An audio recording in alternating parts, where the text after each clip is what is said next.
আসসালামু আলাইকুম viewers, new village live হতে আপনাদেরকে অনেক অনেক শুভেচ্ছা, স্বাগতম। বন্ধুরা, আসছি এক ভাইয়ের বাসায়। দেখেন এখানে কি করতেছে, আমরা একটু জিজ্ঞাসা করি তাকে। আসসালামু আলাইকুম ওয়ালাইকুম সালাম।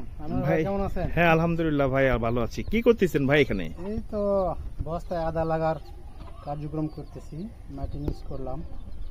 মাটি মিক্সড করলেন, এটা কিভাবে? এই মাটি নিয়েছি একটা পরিত্যক্ত জায়গা থেকে। মাটির সঙ্গে ভার্মি কম্পোস্ট মিক্স করলাম, তারপরে হাড়ের গুঁড়ো দিছি, তারপরে শিংকুচি, তারপরে হচ্ছে নিম খোল, তারপরে আপনার কোকোপিট, সব কিছু মিক্স করে বালি দিয়ে মাটিটাকে যেন মানে ফাঁপালো করা যায়, এই জন্য প্রক্রিয়া করে নিয়ে বস্তায়। মানে এই মাটিটা আপনি তৈরি করছেন?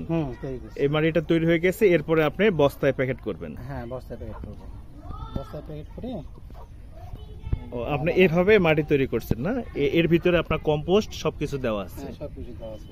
এরপরে কি করবেন আপনি? এই বস্তায় প্যাকিং করছি। এই বস্তাগুলো সিমেন্টের বস্তা, হাফ বস্তা করে দিয়ে দিচ্ছি।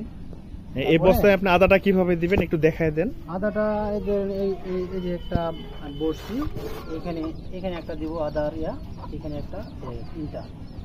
এই বস্তাটাতে আমার তিনটা আদা পড়বে। মানে একটা বস্তায় আপনি 3টা করে আদা দিবেন? আদা দেবেন। এই আদাটা কি করবেন আপনি? এটা বাণিজ্যিক ভাবে করতেছেন? এটা জাস্ট বাড়ির জন্য আর কি। 15-20 বস্তার মতো হবে। টেস্টিং শুরু আর কি লাগাচ্ছি।